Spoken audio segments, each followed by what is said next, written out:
Bonjour mes chers amis.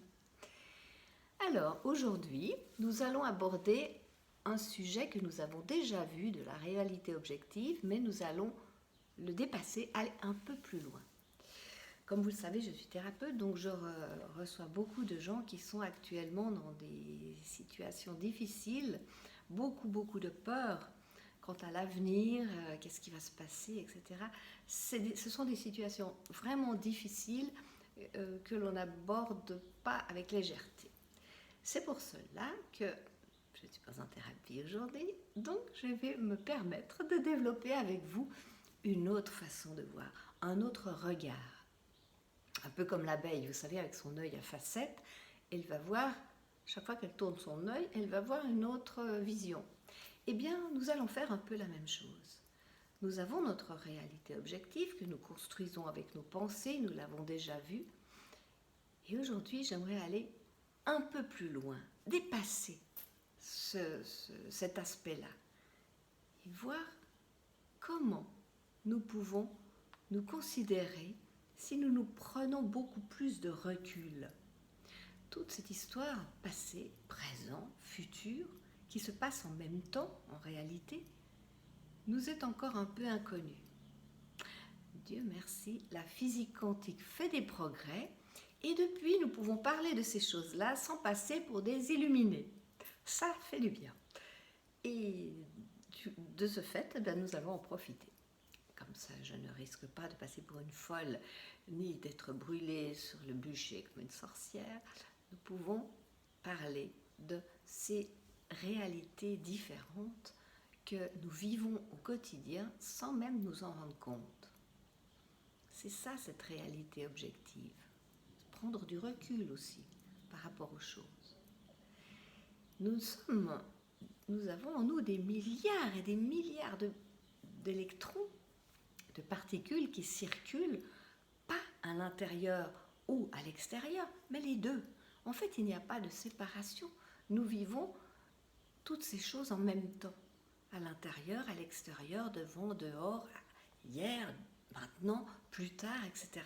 Tout ça n'a pas de séparation réelle pour nos électrons. Donc, notre conscience est pareille. Elle peut s'expanser à l'infini et en même temps être ici, à l'intérieur, à vivre ce que l'on vit. Eh bien, c'est ça l'espace illimité de la conscience. Elle va nous faire comprendre que le passé, le présent et le futur se passent dans une verticalité au même instant. C'est facile de le constater lorsque vous pensez à quelque chose de votre passé, volontairement ou involontairement d'ailleurs, ça n'a pas d'importance. Quand vous y pensez, vous le ramenez bien à l'état présent, n'est-ce pas? C'est maintenant que vous le ressentez, que vous le vivez. Si c'était douloureux, vous allez même encore ressentir ces souffrances. Et pourtant, ce n'est pas maintenant. C'était il y a très longtemps. N'est-ce pas? Vous le vivez dans l'instant. Donc avec un passé très éloigné, c'est exactement la même chose. Il n'y a pas de réincarnation, par exemple, pour le règne minéral. Donc toutes les mémoires de la Terre sont dans le règne minéral, sont dans la pierre. Si l'on touche une de ces pierres, que ce soit une pierre de chez nous ou une pierre d'un très vieil édifice, une pyramide, etc., eh bien nous pouvons nous connecter à ce qui s'est passé à ce moment-là, à ces vécus. Certaines personnes le font avec une certaine facilité et d'autres ne captent pas. Mais le potentiel de pouvoir le faire, il est toujours le même pour chacun de nous. On pourrait faire cet exercice. Imaginons que vous receviez des informations de ce passé qui ne vous plaisent pas du tout. Qu'est-ce que vous pouvez en faire? C'est une bonne question, n'est-ce pas? Eh bien, comme tout ce qui est vivant, ça bouge. Et un passé, une expérience, c'est vivant. C'est une expérience. Que nous l'ayons faite nous-mêmes ou le collectif, ça ne change rien puisque nous sommes tous reliés. Donc cette mémoire-là, si elle n'est pas bonne, nous avons la possibilité de la changer. Non pas de l'éliminer tout simplement parce qu'on n'élimine pas, on transforme. Je ne séparerai pas les choses entre ceci c'est bien et ceci c'est mal. Ça je vais garder, ça je ne vais pas garder. Non, c'est pas bien et mal. C'est est-ce que ça m'est utile ou non? Si ça ne m'est pas utile, c'est recyclable, transformable. Regardez, dans la nature, tout se transforme tout le temps. En nous aussi d'ailleurs.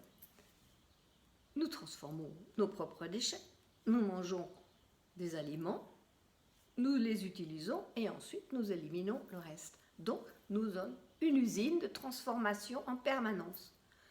Alors, pensez-vous qu'une usine de transformation, comme notre corps humain l'est, ne va transformer que de la matière? Non. C'est la même chose avec les pensées, les souvenirs, tout. Tout se transforme, tout évolue, parce que nous créons sans cesse notre instant. Alors on peut choisir d'observer ce passé sans s'impliquer. Ah oui, c'est passé ceci. Et là, on ne change rien. Juste on observe. On peut accueillir cette expérience parce qu'elle est neutre. Mais si cette expérience fait monter en nous des émotions, bonnes ou mauvaises d'ailleurs, mais des émotions, eh bien, ces émotions-là, elles vont aussi se ressentir sur l'événement. Puisque nous sommes interreliés, ça va dans les deux sens. Et si nous commençons à vouloir changer des choses de notre passé, eh bien nous les changeons, tout simplement. Mais nous allons aussi changer l'histoire de ce passé. Donc nous pouvons avoir une action sur le passé. Qu'est-ce que vous en pensez? C'est à creuser. Mais si je peux changer mon passé, c'est que je ne suis plus dans mon passé. Je suis où? Je suis dans le futur de ce passé. Vous me suivez? Mais si je suis le futur de mon passé, alors peut-être que je suis aussi le passé de mon futur.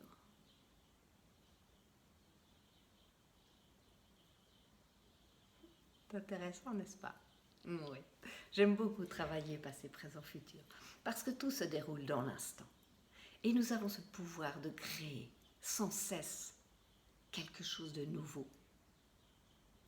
Avec tous ces matériaux que nous avons accumulés, plus nous avons de matériaux, plus nous avons fait d'expériences de ce passé, plus nous avons de matériaux pour construire quelque chose avec ces expériences. Alors évidemment, on essaie toujours de construire beaucoup mieux que ce qu'on a fait avant. Des fois ça marche, des fois on fait d'autres expériences qui ne sont pas toujours réjouissantes. Et voilà. Alors ce que nous vivons en ce moment, eh bien c'est exactement la même chose. Est-ce que ce ne sont pas des moments passés que nous avons déjà vécus dans d'autres civilisations? Parce que ce n'est pas la première fois que nous vivons ce genre de perturbations ou de changement d'air ou de changement de civilisation. Qu'est-ce que nous avons fait des autres? Qu'est-ce que nous avons fait de ces expériences-là? Ben, nous avons essayé de créer quelque chose de bien. Nous avons fait des prises de conscience, nous nous sommes rendus compte que certaines choses n'étaient pas bien, pas justes, pas agréables pour nous, pas constructives. Et nous avons tenté de créer autre chose, de mieux. Alors certaines choses, il y a eu des grosses améliorations, on est d'accord, et d'autres, on s'est de nouveau éloigné de qui nous sommes, de notre pure source créatrice. Nous avons laissé certains prendre du pouvoir sur d'autres.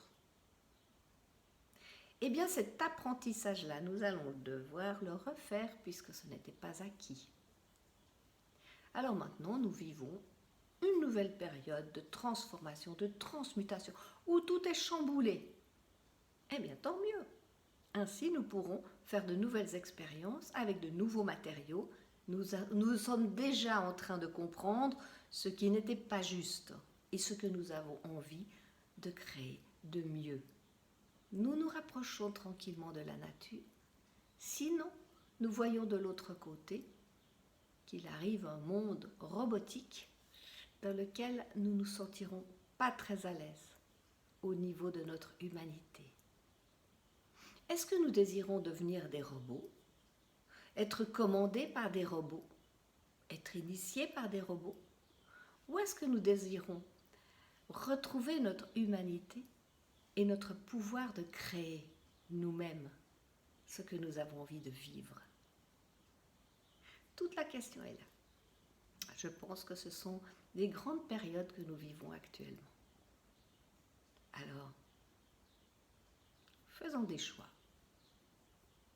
Des vrais choix. Parce qu'une fois qu'on aura créé ce nouveau monde, on va vivre dedans.